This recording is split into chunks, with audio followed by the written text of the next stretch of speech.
Welcome to the Purposepreneur Podcast with K. Francis Smith. Hey everybody, this is K. Francis Smith, creator and host of the Purposepreneur Show.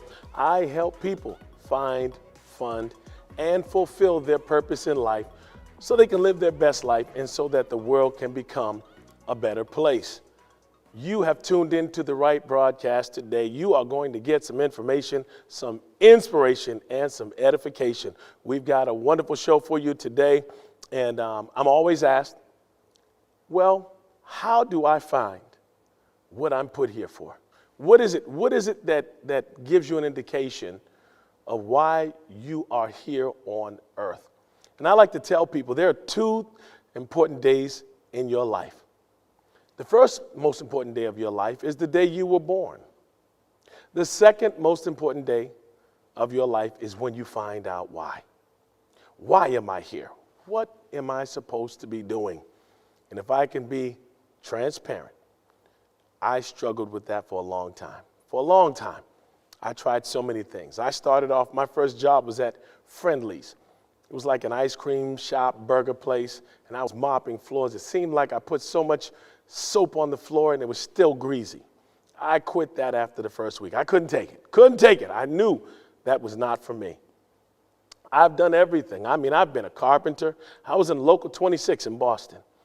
They had me blocking. I did sheetrock. I did everything you can name. I knew that wasn't for me as well. I've done restaurants. I've done clothing stores. I've done how should I say this, pharmaceuticals. I've done a lot of things in my lifetime, and you kind of feel your way through it sometimes. It's like trying on shoes, right? You try some things, you know it's not for you.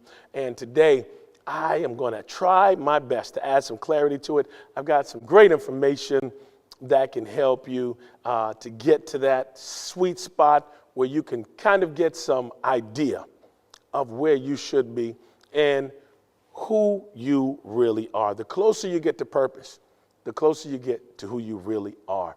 And it's not about money. No, it's not about money. If it were just about money, then being wealthy would be a purpose, but it's not. Being rich would be about purpose, but it's not. As a matter of fact, let's redefine some terms. Being rich is just having money, but being wealthy is having your time. I'm going to rewind that one more time, I'm going to dial that, remix that for you, bring it back, and let you know that being rich is having money, but being wealthy is when you have time. What I want to do, my goal, my assignment, is to help a nation of people discover their purpose. Yes, find it. Then we can fund it, right? Once we fund that purpose, once we find a way to monetize it, what happens is you hit your place of passion. You never work a day of your life. That's where fulfillment comes. Fulfillment comes when you're in your sweet spot, when you've touched that spot of purpose and you find fulfillment, you get your checks, you live your life, you enjoy life, and the fulfillment that comes from not having to work is just amazing. They say that retirement is when you no longer work for money. So here's what I'm here to do. I'm here to help a whole lot of people never work for money another day of their lives. I have been an entrepreneur for over 30 years. And let me tell you the truth. When I got that aha moment about purpose, and it took a lot for me. It took a whole lot for me. For me, it took me getting in trouble with the law.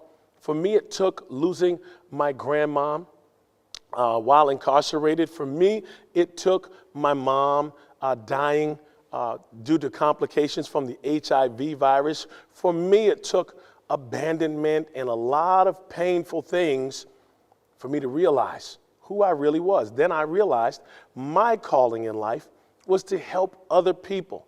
I found myself learning the Bible. I found myself teaching the Bible, and I learned that my primary calling was to be a pastor. And I committed my life to helping other people. And for the past 25 years, I've been helping people discover their purpose through ministry. Now, I am the Purposepreneur, and what I'm going to do is help people find, fund, and fulfill their purpose. I have pastored Excel Church for over 15 years. And over those 15 years, we have over 2,000 active members, and there are a lot of meetings that happen. Now, since we've been in this pandemic, the last 4 months or so, we have been video meeting like I am zoomed out of my mind. I don't know about you, but if I never see another Zoom, it will be too soon. I mean, we're Zooming morning, noon, and night. And the idea of these meetings at home are so funny because sometimes people hide their faces. And I'm one of those guys, I need to see your eyes. I need to see your face. I need to know that you're there and you didn't just prop up this thing and then walk away or something like that. So we've got a video that it totally embodies exactly what would happen. So I want you to just take a moment and check out this video. And this is our segment called Funny Business.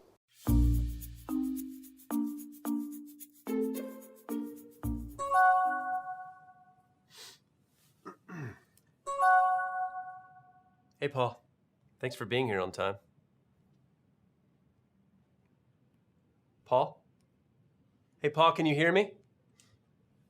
I can't hear you. I can hear you. Can you hear me? Hey, guys. Hey, Tyler. Sorry I'm late. Having a hard time connecting. 1 second. Paul's having a sound issue. I can't hear you. Try adjusting your output settings. Can you hear me? It's the gear icon. Tyler, are you on hotel Wi-Fi? Yeah, why?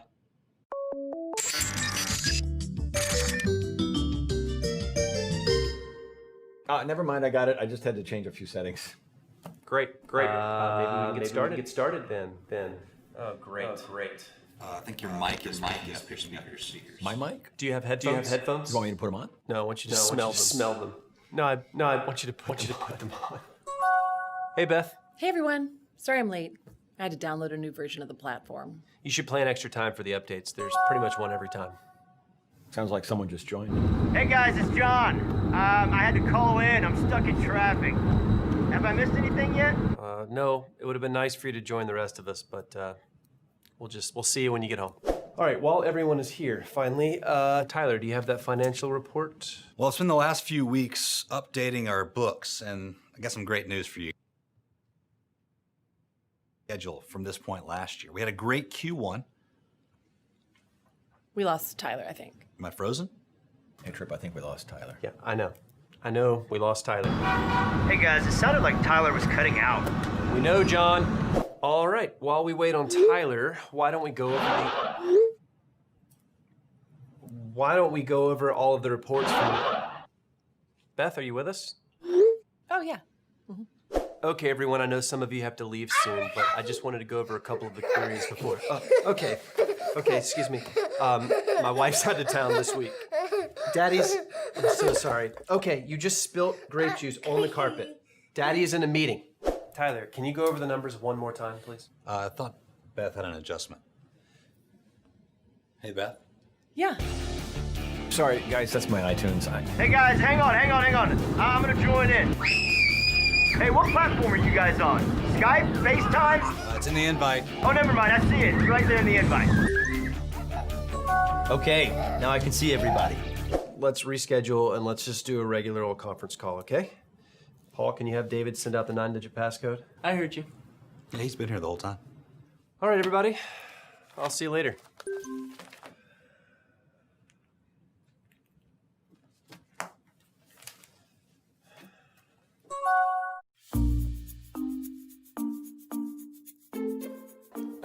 I was not ready for the ending, but I'm telling you, that thing is hilarious. Man, I'm telling you, that is so funny. I cannot take it, especially the part where the voice is just there and there's nobody in the seat, right?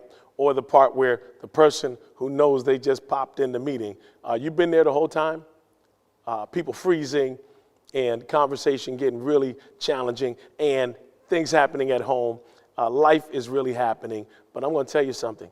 These video meetings are saving a lot of corporations, and it is my prayer and it is my desire that your business, whatever that line of business you're in, would continue to flourish during these times. There are a lot of businesses that won't make it. Some businesses that came into this pandemic won't make it to the other side. So we've got to be grateful. If you're still doing business, kudos to you. Man, we're praying and we're standing with you.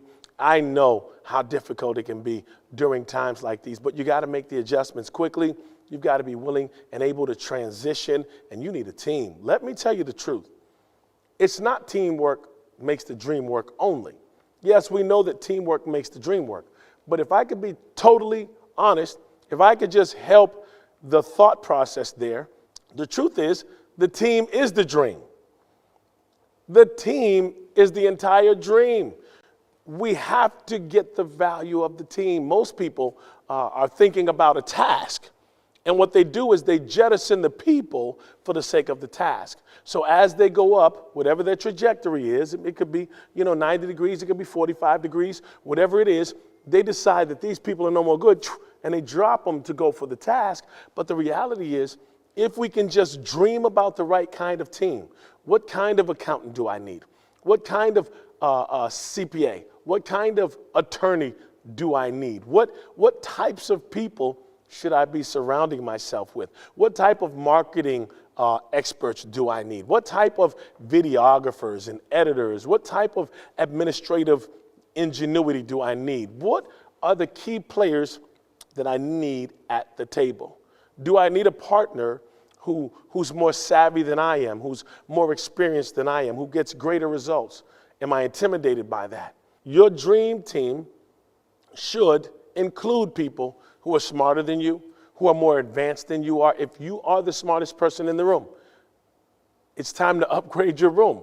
You don't necessarily have to leave the room, but you have to get some more minds in there, because the dream is the team. I hope that helped you.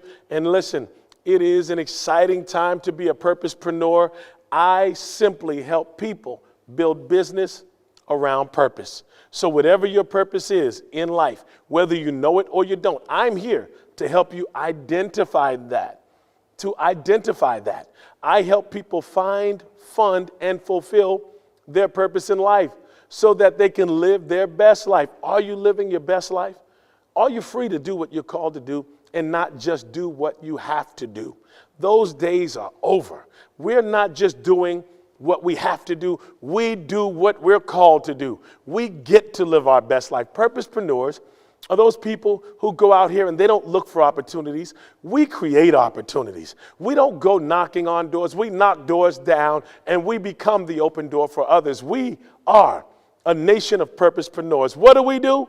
We go out and we make it happen. Some people make excuses and other people make it happen. Are you one of the purposepreneurs who make it happen? If you are, you're in the right place. You've tuned into the right channel and you have just connected with the right person. I am excited for this next chapter of your life, and we can do this together. I want you to stay the course. We are in a marathon. Don't give up on yourself. You've come too far. You've got too much in front of you. You've got too much promise in you. You've got too much greatness in you. Purpose is in you. And I really want to introduce to so many people the reality that opportunity is not out there. It's not somewhere distant. Opportunity is truly inside of you. Your best opportunity is inside of you.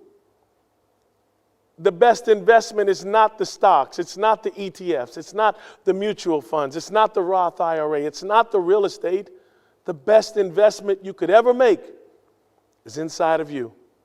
It's what's inside of you that's going to open the doorway to your destiny. It's what's inside of you that's going to be that thing, that vehicle that helps usher someone else into their purpose. It's what's inside of you that makes the world a better place, that changes the landscape of your life and makes you feel more fulfilled than you could have ever felt in your entire existence. I am here to bring about metamorphosis in your life.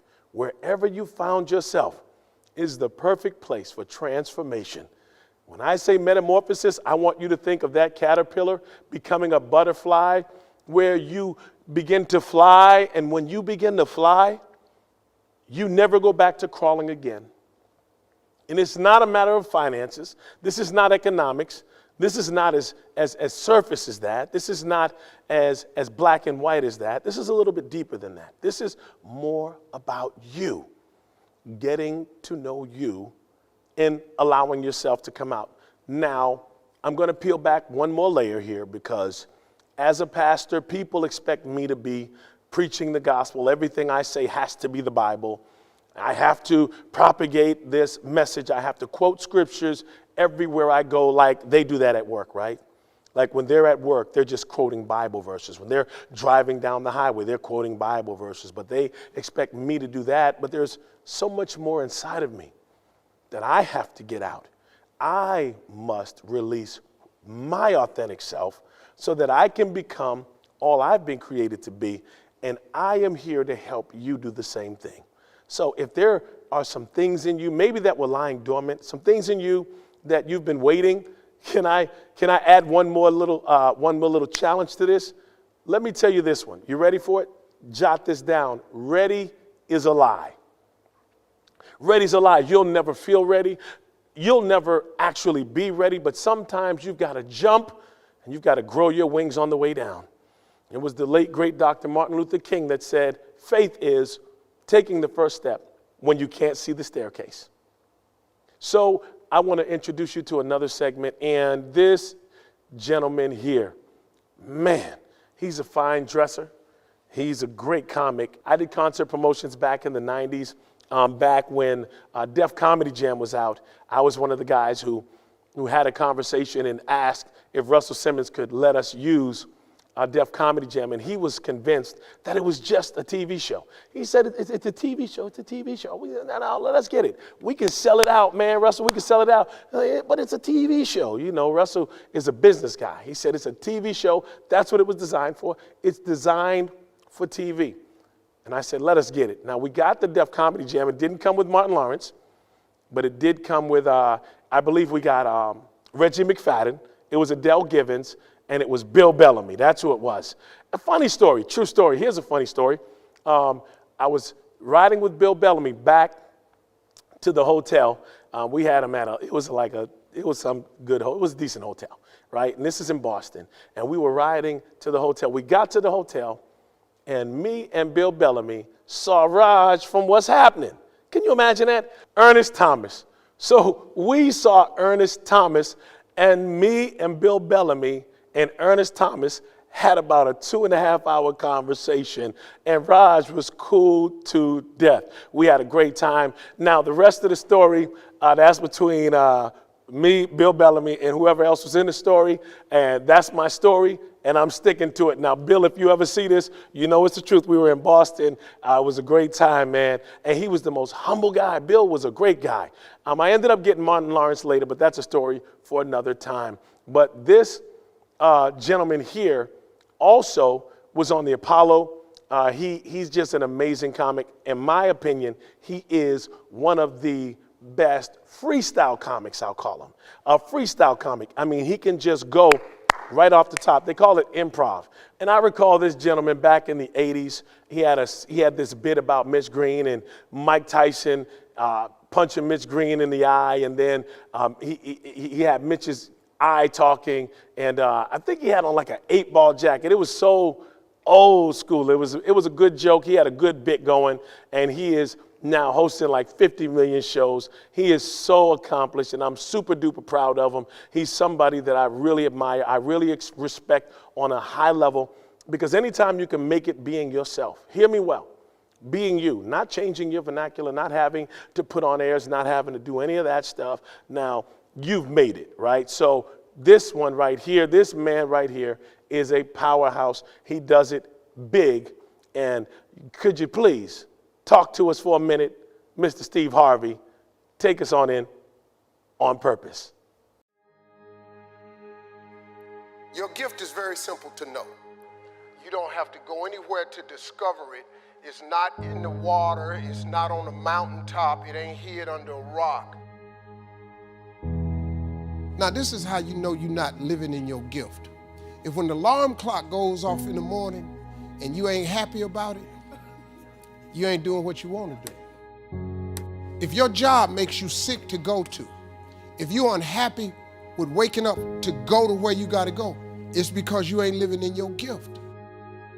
What burns in your heart is important for you to pay attention to because it never goes away. That's why people wake up in a rut. See, you hate waking up because you waking up and you don't know the reason. You waking up and you don't have no design in mind. Once you live in your purpose, when you discover your gift, you can't wait to wake up. Please understand, pay very close attention to the thing that makes you happy. All of you are gifted at something. The problem is, you keep wanting your gift to be what somebody else's gift is. Identify your own gift because you already have it. Here's the way you identify your gift. Your gift is the thing that you do the absolute best with the least amount of effort. If you fry chicken better than everybody you know, you ought to be somewhere frying chicken. People make millions of dollars frying chicken. Popeyes, Kentucky Fried Chicken, El Pollo Loco. All they doing is making chicken. They just found a way to do it. Somebody just started making chicken. You know the story of Marie Callender's? Do you know what this woman did, man? She worked for a diner, a greasy spoon diner that was going out of business. It was her only job. She was a single mother. It was her only job. She needed that job, but the diner was gonna close. So she went to the owner of the diner and said, let me bake one of my pies. People like my pies, and see if I can help you make a little money. He said, whatever, bring it in. She bought one pie in. They sold every slice. The next day, the people came in and asked for the pie. She had to go home and make another pie. The next day, so many people asked for the pie, she had to make 4 pies. Then people started saying, can I buy my own pie? She made so many pies at this store that she eventually saved her money and put a commercial oven in her house. Now she done made so many pies, the dude's shop, he ain't selling hamburgers no more. All he's selling is them damn pies. That's how Marie Callender got started. Marie Callender now has over 120 restaurants. You can't go to no frozen food section without seeing Marie Callender in there. You know what she started with? A pie. One pie. Your gift will make room for you. Now, what is your gift? It's the thing that you do the absolute best with the least amount of effort. That's your gift. Quit running away from the gift. Your gift will make room for you. Stop trying to be something you ain't gifted at. Maybe you here because you need to hear this here. Maybe you here because you need to dust off your dreams. Maybe you need to explore your imagination. Maybe you just need to identify your gift so you can quit tripping in your own life, trying to figure out what you can do. Some people are born to be teachers, caregivers, nurses, babysitters. Those are gifts, you know what I mean? If you're living in your gift, you're cool. It's just if you ain't. You do anything else, when that alarm clock go off in the morning, you ain't gonna like it. I would hate to die and never do the thing I was born to do. You should look into that before you mess around and check out of here. Oh, man, thank you so much for that word, Steve Harvey. We appreciate it. Listen, I cannot help but appreciate and respect the grind that gentleman has, pulling himself up by the bootstraps. I mean, think about it, coming from a place where he had nothing, trying to buy a piece of land, and now doing whatever he's called to do because he can, and we respect it. You might want to check that out before you check out. So I want to take it a little bit further. Steve took us in the paint. I think I want to get us closer to a layup on this thing called purpose. So we're going to go into a segment called Do It on Purpose. So the DIP stands for Discovery in Purpose. Let's walk through it. It's a few steps. One is proficiency. What are you naturally skilled at? What are you good at? What do people tell you you're great at? Sometimes we think we're really good at something and we're not as good as we think we are. I've got one son, my youngest son. He was naturally skilled at football, but he watched LeBron James and Allen Iverson and these other guys, and guess what? He felt like he wanted to be a basketball player. He went out for basketball several times. He got cut. Now in football, he was naturally skilled. He was so good at football that it was natural for him. He thought everybody was good at football. He thought it was easy for everyone, not realizing what's easy for him is rocket science for someone else. So he went out for basketball, got cut a few times, went through a season of depression. Why? Because he was operating outside of his natural place of giftedness, okay? So you want to look at your proficiency. Number 2, pleasure. What brings you pleasure? What brings that freshness out of you? What charges you? What makes you feel purposeful? What makes you feel at your best? What makes you feel like you're living your best life? What brings you pleasure? Now, this is me doing a very surface level of this. In the Purposepreneur Blueprint, I go in depth into this. It's about 3 times heavier, but we're going to walk through this, and here we go. Number 3 is your passion. What are you passionate about? What is it that brings you passion? What is it that you feel so strongly for that you might even be willing to die for? What is it that gets you in that place where you feel passion? You feel like your drive is in that area. You feel like this is what you not only want to do, but this is something you have to do. There are certain things I have to do, because if I don't do that thing, I may as well check out of here, because it's so much a part of my DNA, so much a part of who I am that I've got to do it. What is it that makes you say, I've got to do this? Okay?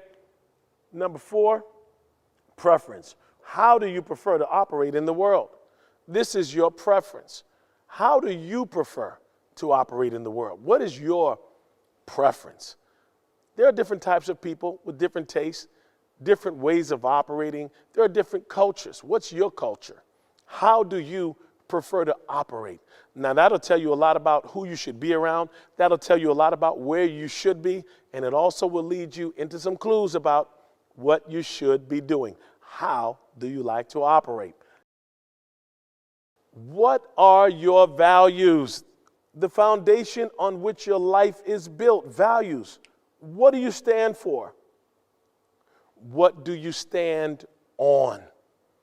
What is it that you feel so firmly about that you're not willing to be moved? What is it that you stand for? What do you stand for? And lastly, pain. Pain. Whose pain do you feel? Who is it that you feel like, man, they, and then you feel a certain way? You see what's happening to them, you feel their pain.